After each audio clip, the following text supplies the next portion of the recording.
All right, today we've got Hayden from Tigerwine. Hayden, it's been a while. You were actually one of our first guests when Cullen and I started doing the BlackSheep Podcast as like an actual kind of like music podcast. You were one of our first guests. I think even before we technically partnered with HM, which is really cool. So if you're a listener right now and you actually have listened to that episode 4 years ago now, like in the middle of the pandemic. Oof, you're one of the 2 people in the world that have listened to that episode probably. Also, if you're one of like the 4 people that, well, no, it was fuller, but we played the HM stage at a fest in like 2017 or something, and they got really, really, really mad at us. That was one of the times where we were just like, yeah, it was a little bit brutal. They like, why'd they get mad at you? Well, now it's a little HM different. got mad at you? I don't think HM themselves got mad at us. They may have by proxy. The front of house guy was not our biggest fan ever. We were kept on getting told to turn down, and at the time we were very very forcefully. You were like turned down for no, what? thank you. Yeah, exactly. Yeah, we were talking about the other day. We were just talking about how like Steve, our guitar player, my best buddy, and I used to just grab our 1/4-inch cables and twist those like as if a front of house guy is gonna be like, oh yeah, that's like, I have no idea what this is. So it's just like so disrespectful. But yeah, we turned down a ton to the point where I was playing a PV Classic 100 that like if you go below 3 o'clock it's off, so it has to, like its lowest volume is pretty damn loud, and so he was really mad at us. We also did feedback for a lot of our set at the time, like did a lot of feedback effects and stuff, and I think sometimes what can happen is like front of house people just go like, oh shit, we're gonna blow this thing up and I'm gonna get in trouble, which I totally understand. Like I get it. At the time we were not very understanding and probably not very fun to mix on something like that. But well, you know what? You haven't spoiled your relationship with HM with us, at least. So sick. There is that. Word. There's a reason why we invited you back on. Word. Yeah, dude, that'd be so funny. Do not have him back, please. It's funny. I was looking on Reddit recently, and a year ago there was a post on there that said, "Is Tigerwood even a thing anymore?" Or sorry, not Tigerwood. Tiger Woods. Wait, okay. First, has that ever happened before? Yes. No. What? No way. Had to reinvent the swing a little bit, but yeah, we're still going strong, baby. So has anyone called you Tiger Woods before though, instead of Tigerwine, like I just did? Oh, so when you say has that happened before, my mind goes to like we were at one point scared we were ungoogleable because of that, which is hilarious. Like there's bands called like Helmet, you know what I mean? But that was like we were all like obsessed with being Google proof when we first started out, and like that was one where we were always like, oh dude, that's gonna be the one that gets us, which it's such a silly thing to worry about. But yeah, dude, I actually came across that subreddit. It's like post-hardcore, I think, is the sub, and I went in there and I was like, hey, like this is the nicest thing ever, and this is so cool that anybody cares. Like it's awesome. They're all so nice to us. They're like that subreddit really likes us. It's dope. They do. That's a great subreddit. I usually lurk there. Yeah. Probably 2 or 3 times a week, Yeah, I do now for sure. Yeah, now that you know that you have love there, is what you're saying. Real. Makes sense. How has life been the last 4 years? It's kind of hard to believe. Like we're in an entirely like different like presidential cycle now from the last time. Like that's how long it is. Like I think it's like one of those things where it's like you could have had a kid, and that kid like at this point now, since the last time we chatted, has had memories. Like Crazy. That's how old they could be. Yep. Since the last time we hung out. Yeah. What's life been like for these last 4 years for you? Man, it's been crazy, amazing, stressful. It's been everything. My daughter would have been, depending on the time of year, she would have been a 1-ish the last time we chatted, and she's 5 now. She's in kindergarten, just like a little ball of energy all the time. Like her mom and I just like have a heck of a time keeping up, and she's doing school and gymnastics and swimming, and she's hooked on playing hockey right now. She's like so into it. Just one day she just started begging us to play, and now she's just like, we can't keep her away. It's awesome. So can she outskate you? No, not yet. No, I don't have that in me. I can't let her. let her do that. But You got that dog in you. you got to show her who's boss. Yeah. Your dad at the end of the day. Yeah, I'm gonna be like the least fun dad at JV. But yeah, it's super nuts. Like she was just, we were in, you know, keep this child alive, and like your life's pretty much the same other than that. Last time we spoke, and now she's like she's a person. It's nuts. Yeah, at that point when we talked last, I think I thought I was gonna do the band forever, and I mean, I'd love to start doing the band again, where we'll see what happens with the record and everything. But now I because of everything shutting down and we had a million shows get canceled and stuff, Steve, our guitar player, and I just jumped on computers and just basically learned Logic and Pro Tools and everything. And now I license music for a living, and he just had a kid, and so he just ended a whole thing where he moved out to Kansas City, and he was working at a sick studio out there, just engineering and doing all kinds of cool audio stuff out there, just being a cool dude. So yeah, it was like we started doing this just because we were like, okay, well the band will be back in a little bit, and now we do that for a living, and we both have kids now, and yeah, super nuts. Lots changed. And now it's been a bit, is what you're saying. Yeah, as time has passed, absolutely. Yeah. Do you think that's like part of the reason why it's been 4 years? Like it's going to be something where it just takes a while to come up with a new album for Tigerwine, where it's because everybody's got their own thing that they're doing right now? Yeah, a little bit. I think it'll be more that way with the next one. Because I mean, we're on with Tooth and Nail for one more, which is super fun. Like we're stoked to just like keep on doing stuff, and not. It's really fun to like write while you're not also worried about like keeping the band afloat and keeping momentum and stuff like Right. that. Obviously, it would be a great problem to have again. We'll see, but this one, it's so interesting. A majority of this record was done in 2021. Not done, but like written in 2021. Yeah, I was going to say, because I remember you texted me at least, it's probably been at least 2 years ago. I remember you texted me and were like, hey, like new album's coming out and love to chat more about it. And it was like, okay, like let's try to figure something out. And like, for whatever reason, like, communication stopped. But then it was like, okay, I remember that happening. And all of a sudden it's like over a year later, and I still like, there's been nothing about the new album. Yeah. And then finally, like a couple months ago is like when we finally started hearing about, oh, wait, there's like new Tigerwine music. And I'm like, oh, like finally they're getting this stuff out. But I remember it's like, this stuff has been probably finished for a while, right? It's been a minute. Yeah. We, I think at one point we told Tooth and Nail that we wanted to do a certain time, and then we had life stuff happen, and that changed. And then there was also the turbulence also came from, like I said, Steve moving out to Kansas City, and he moved out there to work for Jeremy Wurst, our good buddy, who he engineered our last two, this one and Nothing Is For You, and he was in the process basically of moving out there when we were tracking this one. And so we did drums and guitars and bass, I think, at B24, this studio in Kansas City.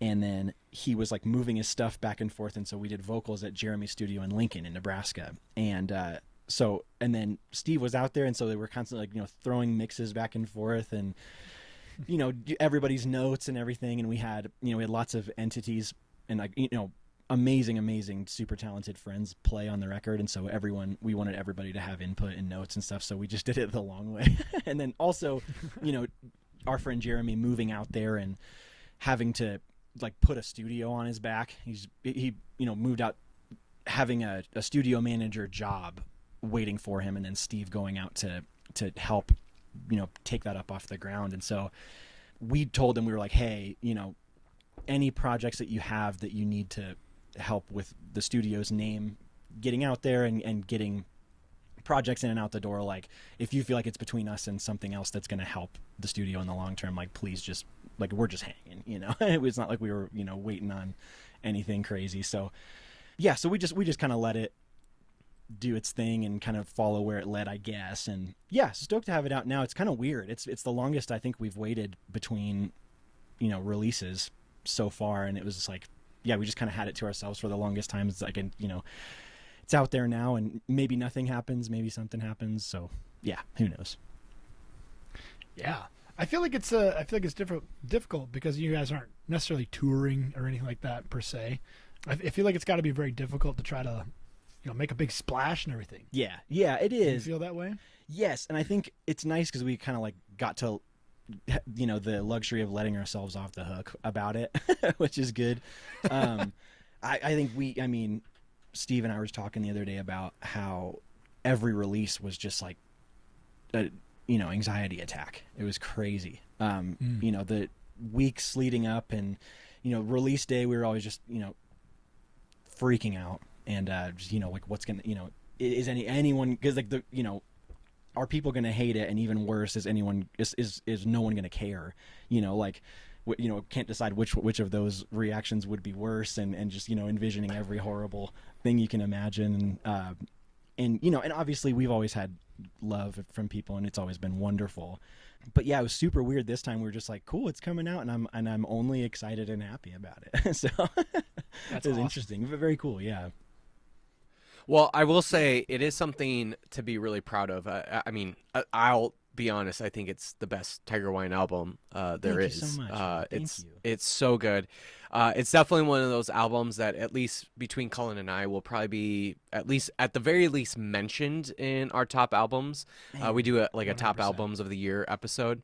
And Thank I you guys. feel pretty confident that it's going to at the very least be mentioned, if not be in one of our top fives. I mean, it's Yes. pretty incredible. I'm just really, really impressed by it. And I mean, obviously the last album was really good, but this just feels like it's just more focused. It feels really refined. It does kind of feel like there was more time given to it.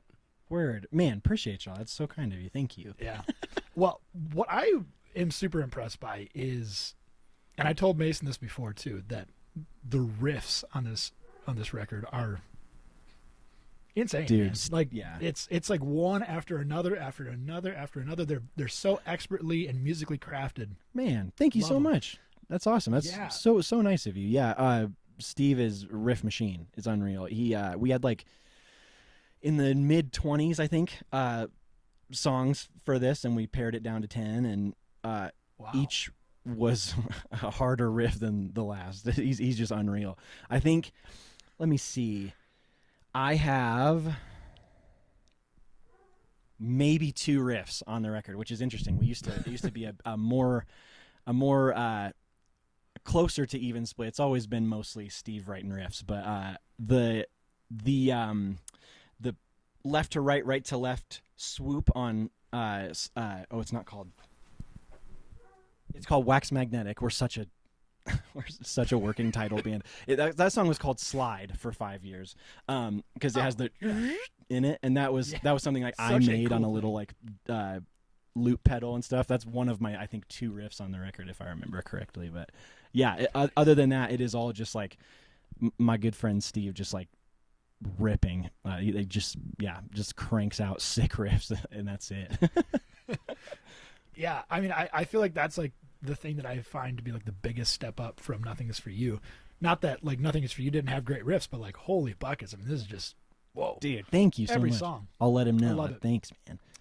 The other thing that I'm super impressed by that I just haven't heard in a mix for a long time is very, very prominent bass and kick drum is big and full. Like Dude. not like in heavier music it tends to be like really punchy and it's really, really dry and dead. This is the opposite. I mean, this feels almost like classic rock style. Word. Dude, we so speaking of outside entities playing on the record, our great friend and wonderful bass player Sean, who was with us for the entire time, every tour was with us. He got a sick job, had a couple of kids, and so he stepped away from the band a few years ago now. And when it came time to make the record, our friend Matt, shouts out Matt Cornell, you rule.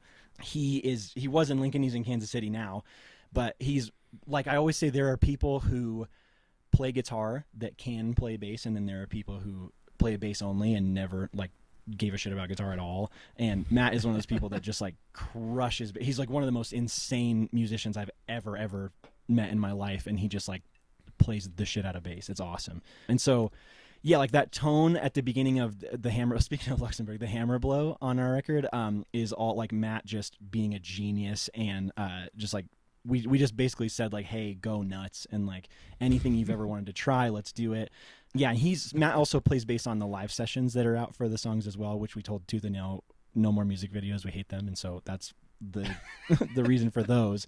But Matt is the guy who played on the record, who's on and then the other guitar player is Jeremy, who engineered this one and the last one as well, in case anybody's interested in that. But yeah, bass wise, Matt is unbelievable, and all of those tones are like Steve and Matt just cooking, and him just being so talented. And then drums wise, Jeremy and our drummer Shane are huge drum nerds. And on our last record, when we had first met Jeremy, like the first session that they did, you know, it's how it is, like everybody kind of goes out and it's just like kind of the person tracking and the engineer, and everyone else kind of comes in at the end and kind of finds out what happened. And the two of them would just be in there in Lincoln for hours and hours and hours, and we'd go in there and we'd be like, yeah, well, I mean, it's sick. I don't know if we need 3 different bass drums going. I don't know. And like things like that are so funny and like awesome. But, you know, at the time we were just like, oh man, like you guys are like really nerding out. And on this, I think that like the relationship between the two of them was so good. And that live room at B24, if anyone's near Kansas City, or even if you're not, they have accommodations that rule. You got to go see Jeremy, and you got to go track at B24. That live room sounds stupid. It is unbelievable. Like there's a really, really smushed, hammered down little section at the end of the song Lastly, I believe, that is just it's just like the far room mics just getting slammed like into like I think a Fairchild or the Eric Valentine Fairchild that just it's just crushed and awesome sounding. And it's like you can do so much with that room. And I think, yeah, it was just so much fun to like I said, nerd out, and like all the gear there is insane. And so, yeah, everybody just got to like get everything out that they wanted. But yeah, you know, product of having more time, like you said, is awesome. Sick. Yeah. At Studio B24 next door, do they film really fucked up movies? What's that? Do they film the A24 movies right next? Oh. That was a dumb joke. I was really reaching. No, I left you hanging there. That's awesome. The fullness of the low end on this album, it really reminds me of like a Matt Goldman kind of production. I don't know if you guys, you know, have been, I would imagine if you're, you know, like kind of Tooth and Nail fans, you know, growing up kind of same era, like I would imagine you're probably a big fan of Matt Goldman's productions, but it just reminds me a lot of that, like just the fullness of that low end, which I think Matt obviously has like done really masterfully throughout all of the albums that he's been a part of. But yeah, it just reminds me of that. Like when I first heard it, I honestly thought maybe like Matt Goldman had produced it because of the similarities in terms of the production. I wonder if it is a reference thing. Die With Your Tongue Out was Goldman. He's a good bud of ours. He's wonderful. Right. Yeah, our first record we did in Atlanta, right before that iteration of Glow in the Dark went away, which is really sad. But yeah, he's absolutely wonderful. He also did front of house for all the bands on. We did a tour with My Epic and As Cities Burn in 2018, and like he is, yeah, like he's so talented and you know, obsessive about those kinds of things, like the low end being tight and awesome. And yeah, I wonder if it's a oh, this is what they sound like because of that record, and maybe it translates and he keeps on going. But also, I mean, Jeremy is a very, very, very, very gifted engineer and mix engineer as well. So yeah, and also, I mean, we had Will Yip. We got to have Will do the master on this guy too, and his low end is insane. It's so cool and interesting. But yeah, that's a sick compliment. I will let everybody know you said that for sure. So you've been sitting on this for a while. Were like all the lyrics and everything like that written 4 years ago plus? A lot of them were. Yeah, I was kind of I really went through a thing like around the pandemic, as everyone did.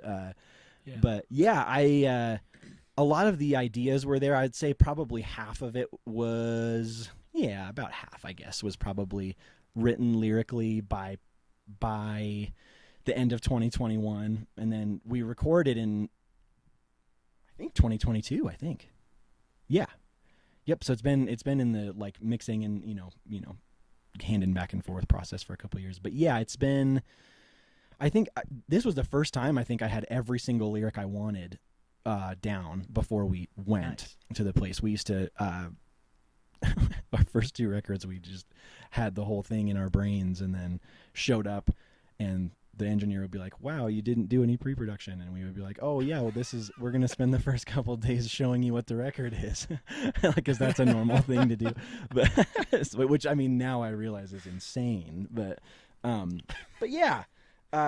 So, and usually I would kind of we would arrive and, drums takes a while and everything. You got a little bit of time. And so I would kind of button things up as we were, away from home, and I had a little bit of time. But this time, yeah, I had every single thing I wanted before, we even got out there, which was so cool. And I will never do it the other way again.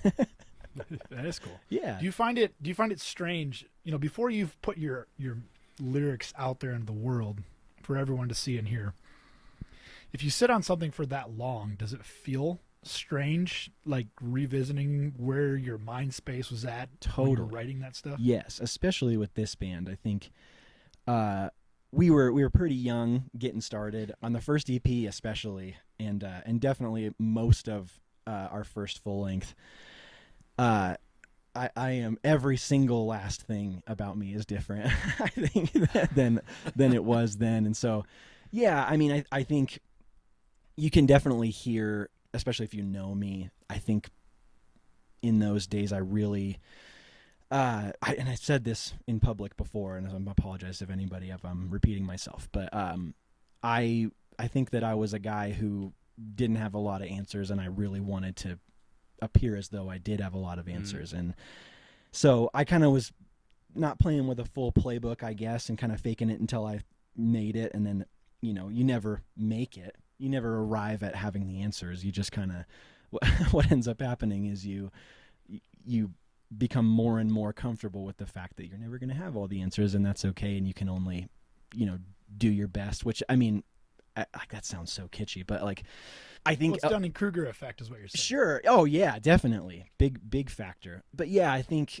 there's a lot of, like, Die With Your Tongue Out especially is, I was in my little enlightened centrist phase, and, thinking that, oh yeah, the answer is to not actually like read anything or learn anything about the world, and it's just to like experience your way into, being in the middle of everything for no reason other than you feel like it's the right thing to do. And so, yeah, it's like kind of silly. And so I think hopefully as time has gone on, what I'm hoping is that it is, and I've said this too, but like my biggest fear ever is to be the guy that says, well, back then I didn't have it, but now I have it. I never ever want to be the, like, now I've figured it out. I want to way more so be like, well, I definitely didn't have it, and I recognize that now, and hopefully I don't let myself go there again, and I just like am able to just exist and be okay with existing, and just like playing the game and getting to, ride the ride is enough. But yeah. Yeah, that's beautifully put. Thanks, man. I think that's such a much more mature way of thinking about life, and it's really only something that you can think of if you have experienced a little bit of life. Sure. Right? Yeah, absolutely. Yep. And it definitely doesn't come with just writing a bunch of stuff down and pretending like you have. Yeah. A little different change of topic here, but you mentioned that at the beginning of the pandemic, you kind of moved into music. You said music licensing, right? Yep. I'm doing sync these days. Yeah. Yeah. How much do you think that maybe has influenced this new album? Knowing that you're doing a lot of that kind of work now. Like, I'm just really curious. Just how that has like shaped or changed or influenced this particular album. What a sick question. That rocks. Yes, absolutely it has. It's, Steve and I both, especially were always pretty convinced that we were just too dumb for it. Like, didn't have the right kind of brain for it or the right pair of ears for it, which sucks because we didn't protect our hearing very good. But I mean, we got really, really lucky. I only have like a little bit of tinnitus going on, but we always just assumed like, yeah, not for us. Like, people, smarter people than us can do that or whatever. And then when it came time to really buckle down and decide like if that's something that I want to get into, now of course it's like one of my favorite things I've ever done in the whole world, and I wish I would have started when I was 16 years old like everyone I know who does this. But it's been so cool to like, as I'm just learning so much, and I've been doing sync for 2.5 years, and I'm still every single day I'm learning so much about how the industry works for one thing, and then also obviously all of like the technical and audio stuff that's a little bit more fun. But like it's been so cool to be able to like my badge of honor that I will always carry that's so lame is that I had a note for Will Yip on his master, and that actually got it to go through one more time, which I was like, sick. Like that's all I need. Like that's all the boost I'll need. But yeah, it's been so cool to be able to, I mean, it's just like anything else that you are afraid of and then you kind of go after and you kind of commit to, and you go, oh word, like this is not as crazy as I thought it was, even though it is so much of it is insurmountable. But it's been so cool to be able to finally, which is, I mean, it's funny if you play in a band and you feel this way, like it is available to you. Like you can go grab, Reaper and record some stuff and like get some reps in, so that you can then, like, not even necessarily to try and make a career out of it, so just so that you can then turn around, and if you're having a record made, you can effectively communicate to somebody else what it is that you need to happen on like a mix or a song or things like that. It's good for you, and you should do it, and you should never think that like, oh yeah, I don't have the right build for it, because that's silly. But yeah, dude, I love that question. That's sick. Yes, it has absolutely changed and helped and been awesome. What does that like day to day for you look like doing like this music licensing? I'm just always like, there's like, we interview, mostly musicians, but we'll even interview people that, kind of like yourself, where they're like in a band, but then like the thing that they do full time is something also in music, but it's like different than just being in a band. Yeah. And it's just always interesting to know, like, what does even the day to day look like for that person? So yeah, I'm just curious, like for you, what does that day to day look like? Totally. Yeah. That's so funny that there's like I'm sure you guys have heard this. That hardcore kids are, they like are doing stuff on the ground, and pop punk kids are their suits now. Like hardcore kids are all like tour managers in front of house and all that, and like merch people, and pop punk kids are all like sitting in boardrooms. The ones making the money. Yeah. But for me, it is like honestly so silly and fun. Like I basically, so right now I'm working on I pitched like a hammock explosions in the sky kind of brief a little while ago, and they finally said yes to it a few months later now. And so yeah, I'll get a brief in my inbox. What exactly is a brief? Oh, sorry.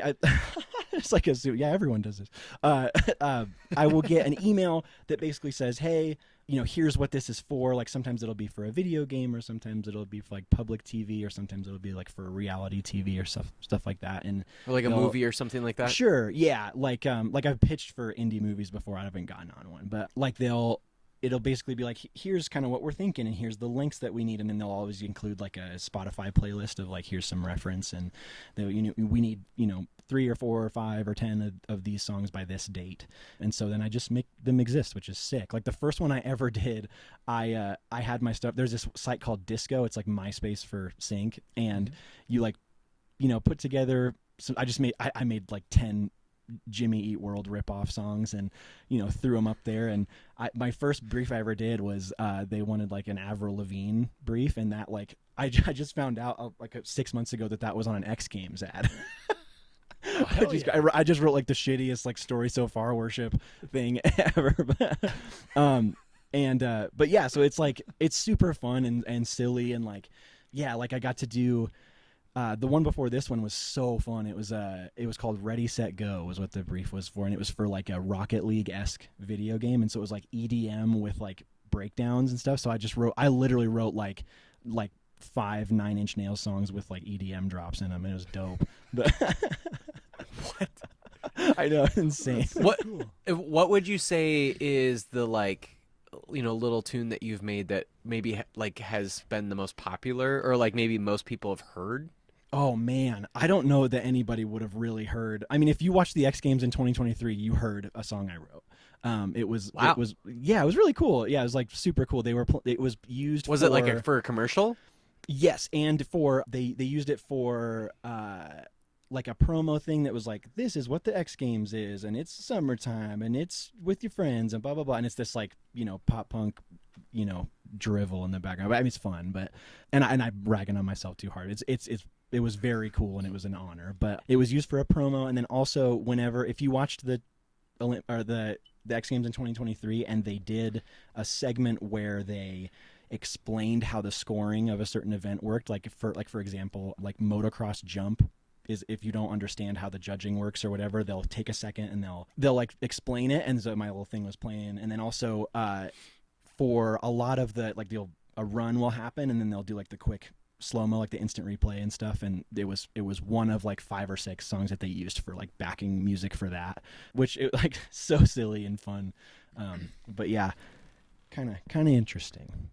Has there ever been like a case where you're creating riffs or trying to figure out some sort of chord progression or whatever for one of these kind of projects, and then you're like, wait, that actually, if I like twist it in this way, it could actually be a Tigerwine thing? Like, has that ever happened? Where you were going with that? Yes, dude. So I've been trying to find a way to get I forget whether I talked about this off air or once we started. My best bud in the whole world, Steve Lichtenwalter, is plays guitar in our band, and this brief was something that he and I kind of hatched, and I hit up my A&R and I was like, hey, we've all seen Friday Night Lights. We've all seen Moneyball. You know what I'm talking about? Like, let's go here. Let's stop messing around. And so a couple weeks ago, finally were like, hey, let's actually do this. And so I've just been trying to find a way to bring him on for the longest time, because I've just been sitting here being an idiot and making, insane like country and, rock EDM shit. And so I was like, I've been forever trying to find a way to get him to come on with me. And this was like right up his alley. Steve walked down the aisle to Explosions in the Sky, dog. So like we're just, I was like, cool, we're going to do this. And we have like these 10 ideas, and every single one of them we've been like, oh shit, is this a Tigerwine song? Exactly how you say, like it's exactly what has happened. Yeah. That's awesome. Yeah. I've been curious in licensing world, how do you know if you're maybe getting a little too like esoteric or whatever? Maybe taking it to like a level that's not like digestible in like a 30-second clip or even a 1-minute clip for an audience. Dude, I don't know if it's just because I've been so lucky to, or if it's a normal thing. I've only worked with 3 different libraries in my time, and each of them has had no problem being like, hey, this is a little bit hairy, or like, hey, this isn't gonna probably work, which is really cool. And luckily too, usually when they ask for material, it's never like one thing. It's usually, hey, I need 6 of these, and then and also it makes it a little easier on the ego too, because it'll be like, cool, I want these 4, and so it's like, so they don't have to be like, hey, these 2 suck. So but yeah, so luckily for me, I mean, and also like everyone I've worked with has been just wonderful, like so nice, and and great. So like it's my experience has been amazing. But yeah, I don't know, I guess I can only speak for myself, but yeah. Sure. So kind of along the lines of, and again, I feel like we're going way too much more into the music licensing, but it's really interesting to me. We don't get to talk about it. Yeah, kind of thing. exactly. So I would imagine like the people maybe you're working with are obviously making decisions about what music is going into the project that they're working on, right? So they're like having to listen to this to say, all right, like, oh yeah, like that's exactly what we're looking for, or hey, like, could you tweak it this way? Like, but there's somebody making that decision. And I would also imagine like there's probably a similar type of position in the creative industry where, for example, like, you mentioned, Explosion in the Sky, Friday Night Lights. Somebody that was a part of the Friday Night Lights project made the decision, Explosions in the Sky, like that's the sound we want. And so they worked with Explosions in the Sky to like create that. Or, like whatever, think of whatever favorite movie you have or whatever. Somebody's like deciding, oh, that's the song that we want in this like intro scene. But I'm really like curious, like there must be somebody in the industry, whether it's like the film industry, the TV industry, whatever it might be. Somebody's making those decisions about what songs are being played. Whether it's like music licensing songs or like, songs that they're having to pay lots of money for because they're like a really famous song or whatever. But I'm just curious, like, who are the people that are making those decisions? Because that would be a really fun job to have. It would be so I've thought cool. about that my entire life. It would be awesome. Yeah. So when I first started, it's apparently not this way anymore, but when I first started, you would what everyone would tell you to do is go on IMDb and find the names of music managers, is what I guess they're called. Is they're the people who like work on those projects, and they like, I guess, just have like a catalog of billions of songs that they just pick from for whatever. But yeah, so we would just, you would like, it's actually kind of weird. You like go on IMDb if there's something that you like, or like a show you like, or a movie you like, and just find some guy's email, and you're just like, hey, here's like, here's all my stuff I made. But yeah, so what I'm doing is, when I got into it, I said, hey, how can I do this completely anonymously to just let me off the hook? Not completely anonymously, but like not as a public facing artist, so that I could do two things. One, not have to keep the momentum up, in general, and also because, in case, we want to do my band again. I don't want to be like, I'd have another thing on my plate and like having to, have something that's very, very public facing that like could be on television and stuff like that. I'm just not built for it, I don't think. And then another thing that's advantageous about it, sorry, is where was I going? Whoops.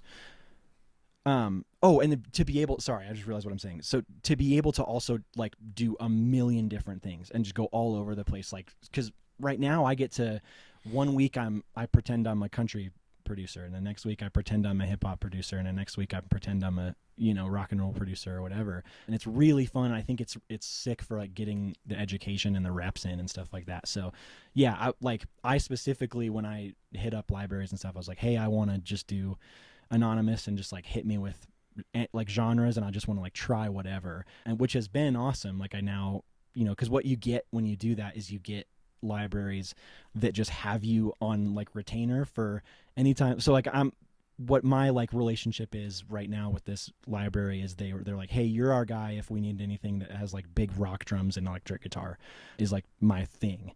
And so that's exactly where I wanted to be. And like on the end that you're talking about, where like somebody says, hey, there's this cool movie we're making, and I have this artist that like I think would be cool.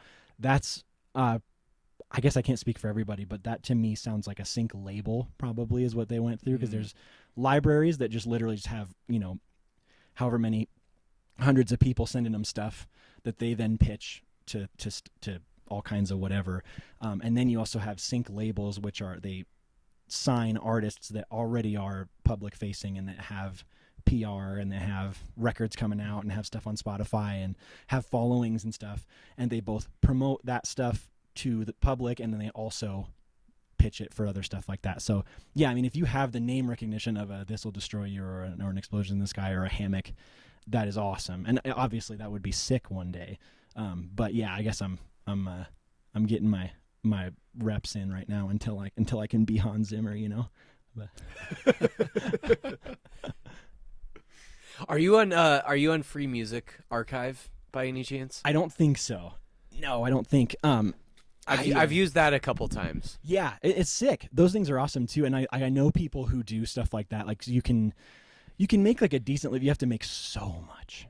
You have to make so many things to make any kind of living doing that. And having a young kid, I just didn't have the time. That is where my skill level was when I started. I just decided to kind of leap and hopefully grow into something, which is exactly what's happened, which is very cool.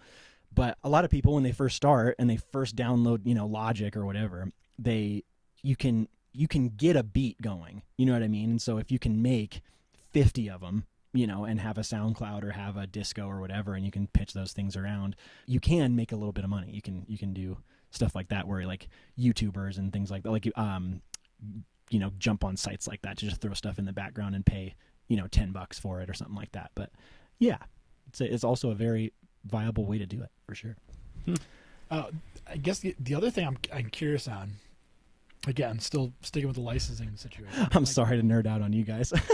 No, we're nerding out about it too, 'cause it is something that we're just not familiar with, Yeah, I mean, I love talking about it. You don't have to worry about me. Okay, cool. When you're adding your music to like these libraries, is there any way that AI could get a hold of that and then use that to like learn itself? Yeah, that is a big deal in the business right now. Yeah, which I'm again very lucky. The library that I'm currently kind of with has like very publicly stated like they're not gonna ever use AI for pitching, and then B, they're also not going to like give the sources to or sell them to any sort of AI thing that can learn off of it or whatever. So luckily we have that. I mean, who knows how long that lasts or how how many other, because part of it is like they might have to be starting to compete with AI, so then they have to right, like that's a whole thing that they might have to figure out too. Yeah, so we'll see. I mean, dude, it's so funny like that shift that's happening in the world right now with AI. I'm glad you think it's funny. What's that? I said I'm glad you think it's funny. Yeah, well, I guess so. I laugh so I don't scream, huh? Yeah, it's crazy. Like, yeah, I don't know. It's yeah, and it is super scary, especially. I mean, God, I've put and I'm just getting my feet wet. Like, there's people who have put way more time into doing sync and stuff that potentially, I guess you could find yourself in a lot of trouble. Not being able to get into it the way that other people have. And so, I mean, I guess that's, I mean, that's a whole nother conversation where, it's a lot of things in our world are somebody's going to be left holding the bag, and that sucks. It's true. Well, yeah, the way that like even music generation is going to happen alongside with AI. I mean, Cullen, do you remember a few months ago, was it Stephen Quiche from Haste the Day that mentioned something about like he just created like he like put in something about like make a Haste the Day song or whatever, and it AI put, like comes back and it's perfect. Like actually kind of close. I don't know if that was Haste the Day. Maybe it was Haste the Day. I think it was. But it was just like he was like, no, it was someone else that we interviewed that wanted to make a Haste the Day song sound like a Haste the Day song through AI. Yeah. And it was actually kind of surprisingly similar, and it was like he was like, this is kind of scary, like how close this actually is. Yeah, it is crazy. Yeah, it's like, that's definitely a windshield time conversation waiting to happen for sure. Yeah, for sure. where Daddy starts talking about hiding money and stuff. This is. You're gonna be putting money in like your underneath the floor, underneath the like Breaking Bad style. Yeah. You just got Skylar's gonna be coming in. Gold, right? Yeah. You got bags full of gold bullion. Where's the money? Yeah. Cullen, I think we're ready for top 5. What do you think? Yeah, top 5 guilty pleasures. Hayden Trobee. Oh man, and okay, let's see. I mean, our band used to tag Taylor Swift in every single thing we ever posted. We've just always been like, the biggest Taylor Swift fans ever. If you go way back on Instagram, brilliant. Every single thing we posted, it was just like show in Akron tonight at Taylor Swift, like literally every single thing. And now it's just Travis Kelce, right? Hey, there you go. Yeah, you got to include both, I guess, huh? Yeah, there are a couple. Yeah, I mean, I like everyone is, but like I'm such a fan of her songwriting, it's unreal. But there's that. I mean, when I was younger, I loved. I was such a huge Reliant K fan, and I still am. I still love Reliant K so much. Look at you go. That's so sick. I was gonna mention your rat shirt, and then I was like, oh no, I won't punish him. And then that's so sick. But yeah, I mean, and then you're going with Reliant K as a guilty pleasure. Interesting. Well, I guess where I should go is I listened to every single thing that he was even close. Like I was like all about like the Mayday parades of the world, and which I mean, there's no shame in that. Those bands are All-Star awesome United? too. But yeah, I mean, all like the like All-Star United. What's that? Ace Troubleshooter. Ace Troubleshooter. These are some really obscure picks that Mason and I are sound somewhat similar to Reliant K. Nice. Or at least our youth pastors said that they were pretty much the same thing. Word. Oh man, what I got 3 more.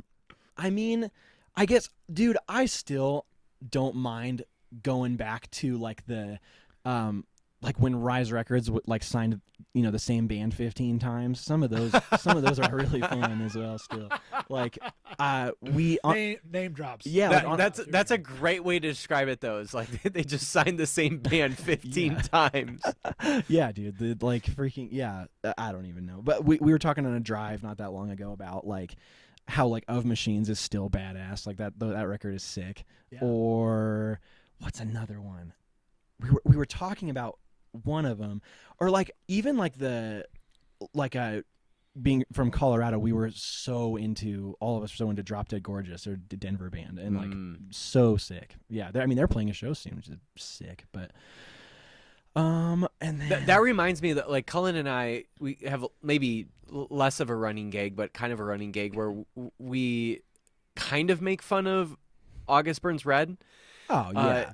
And we're not like the biggest fans, and it's really actually not because of August Burns Red. Like we would love to interview them, like they're great, but like the reason why we might not be the biggest fans of them is because everybody decided to copy exactly what they were doing. Word. And that's like no fault of them. Like they just perfected that sound, and everybody decided to sound exactly like them. But that's like not their fault. Like they just happened to be the ones that were the best at it. Word. That makes me. I have to say, shouts out, Trevor, if you're listening to this, text me. Just since we mentioned as Cities Burn, as a buddy of mine. No, I think that goes back to the idea that it's like badass. If you're baking cookies, you need a cookie cutter. So you got a lot of cookies on Rise Records, dude. For real. Oh man. Also, did you say As Cities Burn? Or sorry, I meant to say August Burns Red. A buddy of the band and of mine is a wonderful, incredible photographer. Who is sweet. I was about to say, like, please don't confuse with what I just said about August Burns Red with As Cities Burn, because I couldn't have been further from the truth. that's my bad. Yeah, no. That's so funny, dude. The three word names. Yeah, dude. I also have always been such a huge country music fan, and like, pop country to me is very like, I always say it's like blue cheese, I guess. Like I like it a lot, and I understand when other people don't like it because it's kind of like objectively offensive in some ways. What's one that you just like you eat up that you would feel like, not just that you eat up, but like you're just like, oh my god, like everybody else is just gonna make fun of me for this. So who is it? From the pop country world. Damn. I mean, like my first thought is Alan Jackson, but I don't think anyone would give me a hard time about that. Or like Luke Combs too. I'm a huge Luke Combs fan. I'll say Dan and Shay. A lot of people I know don't like Dan and Shay. I love Dan and Shay. I have no idea who that is. Oh, what is it again? Speechless. 10,000 Hours featuring Justin Bieber. Okay, that sounds like something that would be They're unreal. It's like the vocals are dumb on everything that they put out. Are like so sick, like intricate, impressive. They also sing their ass cheeks off live. Like they're amazing. Yeah. What I love about so much of pop country is that almost all of the backing bands come out of like the hardcore world. It's so at least out of Nashville. Like Cullen and I, we've met multiple people who are like hardcore artists. Like they have their own bands, like hardcore bands or alternative bands, and like what they do full time is that like for like 6 months of the year they'll tour with like some massive country band because they're uber talented, but they'll tour with some massive country band, and that's like what pays the bills throughout the year. And then they'll like do the other like alternative band or hardcore band as like just like their side project that keeps them sane. Yeah. Oh, totally. Yeah. It's so that's so funny. Yeah. A lot of text. Yeah. Do you guys know the Better Off guys at all? I've heard that band. I've definitely heard that. No worries. Shouts out Luke from Better Off. He's a tech. He's awesome. But okay. Yeah. Sick. Dude, I think, is that 5? Maybe. Who knows? But I think one more. Let's do one more. One more. Because you got T Swift, you got Reliant K, you got Pop Country. Actually, was there one more? You got Rise Records. Oh, Rise Records. true. Yeah, definitely one more. One more. Dang. Guilty pleasures is so tough. I like. There's got to be like some big pop artists like Lady Gaga or Kesha. Oh yeah. Or... Oh yeah. Oh yeah. I love both of them. Or Sabrina Carpenter. I can see you being a Sabrina, I'm having a tough time with. I just like. I feel like every time I listen to her, I feel like she was grown in a lab, dude. I don't understand. But it's one of those things like where Simon Cowell's people. Yeah, maybe so. I always wonder, like, because there are certain Taylor Swift records that are like that for me too, where it's like when it first comes out, I'm like, this is garbage, and then like a couple years later, I'm like, man, this rocks. Like, yeah, I wonder if in a few years when it's not hype, because I'm just like such a dork. Like, I wonder if I'm just being a contrarian. But Mason and I were literally having that conversation about Lady Gaga this last weekend. Dude, she's like we thought that like when we were young, we were like, oh, she sucks, and now we're like, oh, yeah, she's actually really talented and a very, very good artist in every right. Dude, yeah, when I was younger, I definitely put out the vibe that I didn't like Lady Gaga, but I definitely did. I would have told you I didn't, but I sure did. A closeted Gaga fan. yeah, dude, unreal. Okay, let's lock in here. I'm sorry. You're good. What is something? Do you know when you do that thing where you're like, hold on, what do I like? Oh, totally. Yeah.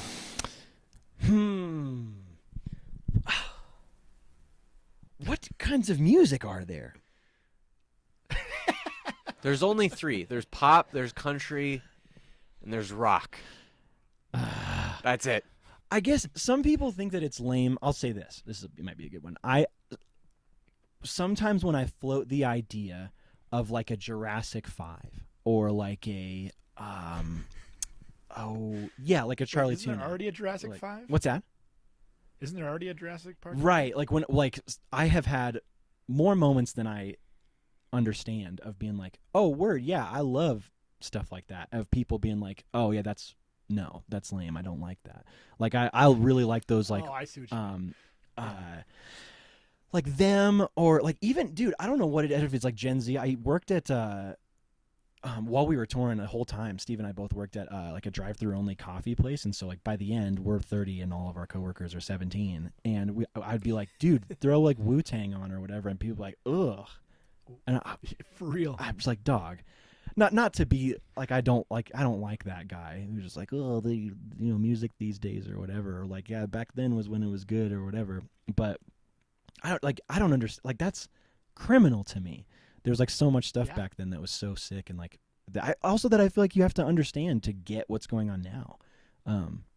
But there you go. Maybe that's like my little back against the wall answer. Like, I'll say that. You're like Go listen to old go listen man to Old yelling Dirty at the Bastard. clouds.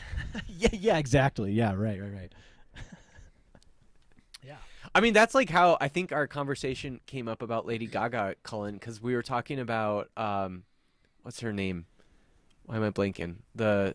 Chaperone. Yeah, Chapel Roan. We were talking about Chapel Roan, and I'm like, this is literally just Lady Gaga 15 years ago. And and I'm like, in order, and I would imagine, like, and every generation's going to have their own version of, I would imagine that Gen X had their version of Lady Gaga, it's probably Madonna or whoever. It's Madonna. But like, yeah. like every generation's going to have their own version. And it just seems like Gen Z's getting like their version of Lady Gaga and Madonna as Chapel Roan. And I was just kind of thinking through, I'm like, oh, like that's clearly who these artists are just getting influence from. Like they're almost just like copying the style, which is like, like, hey, it's a good style. Like I get it. Like it's popular. People like it. I don't bash them for it, but that's like what it is. Word. Yeah. Dude, that's sick. Do you guys like Chaperone? You hear it so much, it's like almost hard to like, okay, like I have it stuck in my head all the time. It's just because it's just everywhere right now. Yeah. See, I live in farm country, so I never hear it. Word. Really? Oh I God, know it's just Dude, I envy It's- that.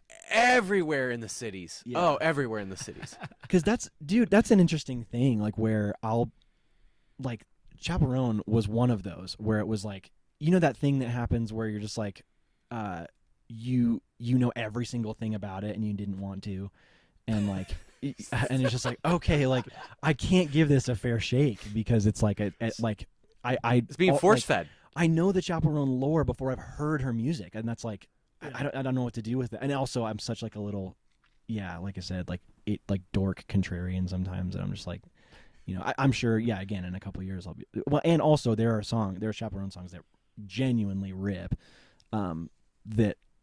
Yeah, I also hate that dude that's like, oh, the fandom ruined it. Like, who, like, shut up. But I don't know. Yeah, I mean, like, Tool fans ruined Tool, but I still listen to Tool, Yeah, I guess some people would say A Perfect Circle ruined Tool as well. That's true. That's true. Well, Maynard ruined Tool. But he also is the heart of it, so I don't know. Yeah. Pick your poison. There you go. All right. What would you like to plug? We're getting towards the end here. This has been so cool to do podcasts and reconnect with friends and stuff like that. I would love to be able to give a whole list of things. At the moment, if you're listening to this, you've probably heard these things, but just in case not, we have an album called Toil and Spin, and it's out right now on Tooth and Nail. We have a series of live videos that we really, really worked super, super, super, super hard on, and they're for the songs Tulip, Perennial, Wax Magnetic, and Prototypic, and they're all out now. And there's also, what we will be playing. For the Colorado Springs homies, there will be an album release show sooner than later. And Fantasy Initiative is the brand that helped us with like all of the visual direction for the record is Fantasy Initiative. If you haven't heard of him, it's on Instagram. It's Fantasy Initiative. It's all like merch and supplies and backpacks and home goods and cool stuff like that all has like very cool like vintage dark fantasy imagery and things like that. It's very, very, very cool. And then sometimes he'll do like a Sopranos rip or like like he'll do like bootlegs and stuff. He used to be just all bootlegs only, but now he does like all original, really, really, really cool stuff. And he's an old buddy of ours, and he just kind of came on and did all the creative direction. And so he will be out, and so he'll probably have stuff on him to sell that's very cool. And we'll have merch that he designed here, and then all that stuff will all be on the internet after the fact. So like, keep an eye out. That's really, I think that's all I've got as far as plugs. I wish I had more, but we're just all so grateful to just be putting a record out when we thought the band was all done. And we're just like any amount of love that anybody has given, or just spinning the record, or just caring enough to listen to something like this. Just the last thing I'll say plug wise is just know that is the biggest fucking deal ever to me, and it is huge. It's like so amazing that you would take the time at all. So I guess I'll end plugs by saying thank you so much, I guess. Love that. Well, we're big fans of it. Hayden, anything else you'd like to plug? Maybe individually? Oh, yeah. We're launching a pickle company. It's called Salt Church. Salt Church? Yes. What like any kind of pickles, or like dill pickles? Because here's the thing. I love pickled things. I don't like pickles. So what kind of pickles are you talking about here? Do you really like pickled things? Well, I love like pickled cucumbers, or sorry, not pickled cucumbers. Those are the things I don't like. Pickled carrots, spicy, pickled radishes. Word. Pickled hog's feet. I don't know if I've had that. I've had pickled asparagus recently. Eggs. I thought pickled asparagus was really good. Pickling makes pig's feet better, but not good. Yeah, it's still anyway. Still dicey. What kind of pickles are we talking about? Hayden? Dill frozen only. Sorry, dill frozen. Dill never frozen only. I should say. Sorry. Oh. Always on a truck. Okay. Always refrigerated. Never left. Well, out, you lost a frozen. customer because I only like frozen pickles. Wow, that is incorrect. I'm sorry. There's a reason he likes frozen pickles, but we're not going to talk about that. God is that. Are you the kind of person that drinks the pickle juice afterwards to boost your electrolytes? Yes, and I will. I will tell everyone that it's for the hydration after I work out. It's just because it's good. It's just It's 'cause I good. like Do you it. tell your Yeah. Do you tell your wife that you did that before, special time? Yeah. Yeah, no, sorry, I have to. I know it's gross, but yeah. Don't mind the pickle Just a breath. fair warning. Yeah. No, yeah, that was definitely a barrier, I'm sure, in the process of us ending up together. That's got to be tough. to be I on the bet other you it end of. wasn't, because pickle juice is an aphrodisiac. It has to be. Maybe to you it is. In my experience, it has to be. Yeah. I'm just being honest here. That's My awesome. wife started dating me when I had a mullet, so Badass, dude. I had one Everything too. you I had a can do. Johnny Craig mullet. Speaking of guilty pleasures, damn, I did not have a Johnny Craig mullet. I had a straight up redneck mullet. that's so much Like cooler. Brian Bosworth kind of mullet. Come on almost. now, that rips, Yeah. dude. It was awesome. It was called the Cullet. Yeah, that's right. It was awesome. All right. Well, man, it's been great having you. Dude, thank You're you guys awesome. so much. It's such an honor, for real. Thank you so much. Yeah, back at you.